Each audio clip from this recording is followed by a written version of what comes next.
Tuan-tuan, orang Arab kambing seekor makan 4 orang je.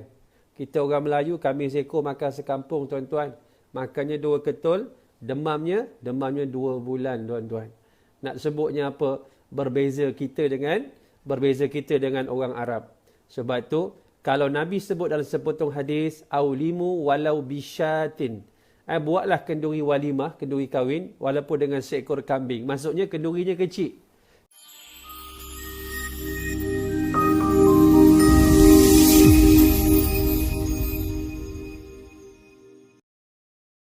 A'udzu billahi as-sami'il 'alim minasyaitonir rajim. Bismillahirrahmanirrahim. Alhamdulillahilladzi akmala lana din wa atamma 'alaina ni'mah wa ja'ala ummatana khaira ummah wa ba'atha fina rasulan minna yatlu 'alaina ayatihi wa yuzakkina wa yu'allimuna al-kitaba wal hikmah. Salawatullah wa salamuhu ala sairil anbiya'i wal mursalin was-siddiqin wasyuhada'i was-salihin wal mujahidin wa man tabi'ahum bi ihsanin ila yaumin yaqumun nasu li rabbil alamin.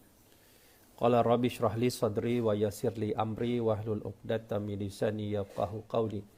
Subhanaka la ilma lana illa ma 'allamtana innaka antal alimul hakim. Amma ba'd. Yaqulu Allah Ta'ala fil Qur'anil Karim ba'da a'udzu billahi minasy syaithanir rajim. Qalu inna tatayyarna bikum la in lam tantahu lanarjumannakum wala yamassannakum minna adabun alim. Sadaqallahul azim. Ya, saya hormati lagi sekesihi tuan-tuan haji, puan-puan hajat, tuan-tuan, puan-puan, muslimin, muslimat, hadirin dan hadirat, sahabat dan sahabiah yang dirahmati oleh Allah Subhanahu wa taala. Bismillahirrahmanirrahim. Allahumma aslih qulubana wa azil uyubana wa tawallana bil husna wa zayyinna bit taqwa wajma' lana khairal akhirati wal ula warzuqna ta'ataka ma amqaitana. Wahai Allah, perelokkan hati kami, cabutkan keaiban dari diri kami, dorongkan kami pada jalan-jalan kebaikan, hiaskan hati kami dengan ketakwaan, himpunkan bagi kami kebaikan-kebaikan akhirat dan dunia, rezekikan kepada kami ketaatan kepadamu selagi mana kami hidup menumpang di atas muka bumi. Amin ya rabbal alamin. InsyaAllah sahabat yang saya kasih sekalian, seperti biasa insyaAllah pada pukul 12 kita ada siri muhasabah jiwa insyaAllah dalam tempoh Allah beri sedikit kesempatan ini untuk kita sama-sama kita muhasabah jiwa kita untuk menjadi hamba-hamba kepada Allah yang semakin tenang, semakin condong, semakin cenderung kepada titah perintah dia. Bermula dengan dalam keadaan keterpaksaan, akhirnya dia menjadi satu kelazatan. Jadi bila orang tanya saya, Ustaz macam mana ni Ustaz, nak ajak anak sembahyang, nak ajak keluarga solat, dalam keadaan tempoh sekarang, saya kata inilah peluang-peluangnya. Dia bermula dengan kepayahan. Sebab kadang-kadang kita tak biasa buat. Nak bagi anak bangun pagi-pagi, solat subuh berjemaah bukan senang. Kemudian daripada rasa keterpaksaan, rasa berat, akhirnya dia menjadi manis. Bila dah manis, dia menjadi lazat. Bila menjadi lazat, dia akan rindu kepada melakukan perkara-perkara tersebut bila berpisah daripada kehidupannya. Jadi Allah bagi kepada kita peluang dan ruang sekarang ini, kita gunakan insya-Allah. InsyaAllah pada hari ini tajuk muhasabah jiwa iaitu awat nak terjun neraka. Awat ataupun kita kata kenapa nak terjun neraka. Kenapa nak terjun dalam neraka. InsyaAllah saya nak buka dengan sepotong hadis daripada Rasulullah sallallahu alaihi wasallam. Hadis daripada Jabir bin Abdullah. Kedua-dua ni sahabat Nabi, orang Ansar. Jabir ni antara sahabat yang banyak menghafaz hadis Nabi sallallahu alaihi wasallam. Antaranya Jabir. Jabir ni kalau tuan-tuan masih ingat ketika peperangan Khandaq, ketika menggali parit di Khandaq dalam peperangan yang berlaku pada 5 Hijrah, perang parit, perang Khandaq atau perang Ahzab namanya. Jadi Jabir ni tuan-tuan, kalau tuan-tuan nak pergi rumah dia dekat belakang Masjid Khandaq di Madinah hari ini. Jadi jalan tu dia one way, tuan-tuan kena pusing belakang lebih kurang 10 minit. Dekat luar tu ada signboard sekolah, ada madrasah, masuk lorong tu. Masuk lorong tu dalam lebih kurang 20 meter, masuk ke kanan. Tuan-tuan akan nampak sebuah masjid. Masjid tu taklah besar mana, macam surau kita saja. Itulah tapak rumah Jabir bin Abdullah. Jabir bin Abdullah. Walaupun dia orang Ansar, orang Madinah, kuburnya sekarang berada di Salman Park. Lebih kurang 30 batu daripada Baghdad di Iraq. Dan dia dikebumikan di sana tuan-tuan. Panjang cerita dia kalau nak cerita pasal dikebumikan. Jadi Jabir inilah yang bila mana dalam peperangan Ahzab, sahabat-sahabat kekurangan makanan. Yang tak makan ikat perut dengan batu masing-masing. Lalu ada sahabat kata, wahai Umar, Umar, engkau ni kan pak mertua Nabi. Lalu mintalah kat Nabi, kut-kut, ada makanan. Sebab engkau pak mertua Nabi. Kami malu nak cakap kat Nabi. Jadi Umar pun datang nak beritahu Rasulullah SAW akan keadaan sahabat-sahabat Nabi yang mengikat batu pada perutnya. Apabila Umar nak bercakap dengan Nabi, keadaan mereka, tiba-tiba Umar nampak di perut Nabi lagi banyak batu-batu yang Nabi ikat.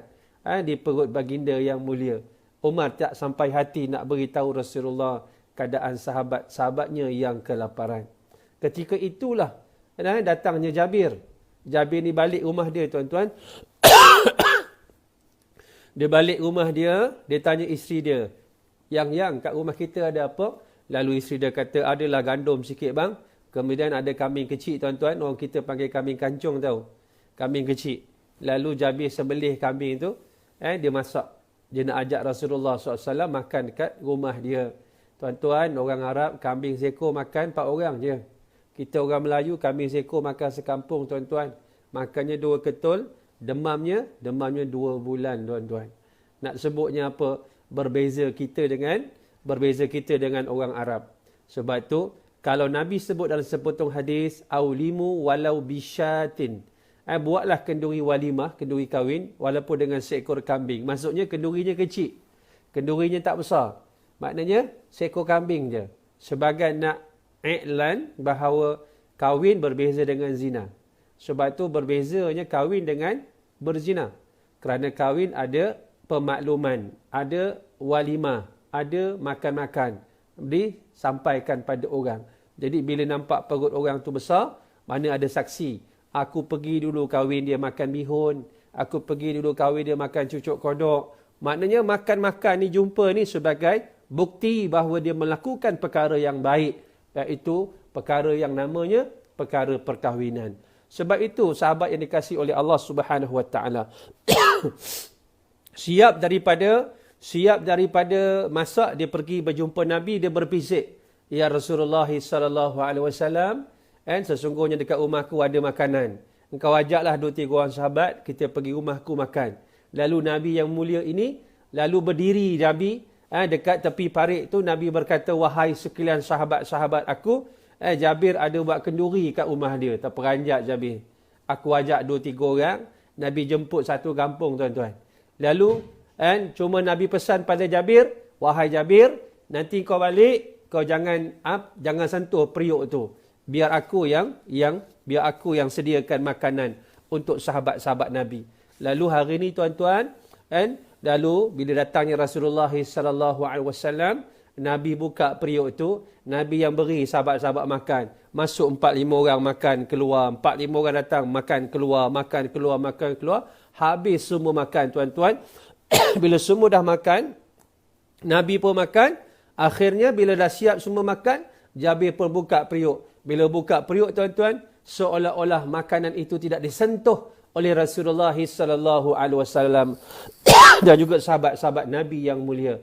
Nak sebutnya keberkatan yang ada pada Rasulullah sallallahu alaihi wasallam, Kan? Jadi makanan sikit dia boleh cukup untuk orang yang ramai, bahkan berlebih lagi. Begitu juga bila ayah Jabir meninggal, tuan-tuan, dalam peperangan Uhud. Sebelum saya masuk hadis Jabir ni, kita nak faham sikit kan letak duduknya Jabir ni di sisi Rasulullah SAW, keberkatan orang yang hidup berjuang, ayahnya berjuang, anaknya berjuang, hartanya jadi berkat, hidupnya berkat di dunia dan juga akhirat.